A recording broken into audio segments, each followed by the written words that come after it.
اللهم صل على محمد وعلى آل محمد وبارك وسلم إنك حميد مجيد۔ بسم اللہ الرحمن الرحیم۔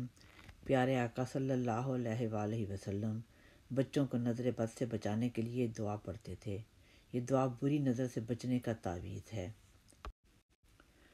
حضرت ابن عباس رضی اللہ تعالی عنہ سے مروی ہے کہ حضور صلی اللہ علیہ وآلہ وسلم اپنے نواسوں حضرت حسن اور حضرت حسین رضی اللہ عنہما کے لیے دعا کرتے اور ان پر دم فرماتے تھے، اور حضور صلی اللہ علیہ وآلہ وسلم نے اپنے صحابہ کو یہ بھی بتایا ہوا تھا کہ ابو الانبیاء حضرت ابراہیم علیہ السلام اپنے بیٹوں حضرت اسماعیل علیہ السلام اور حضرت اسحاق علیہ السلام کے لیے بھی یہی دعا فرمایا کرتے تھے۔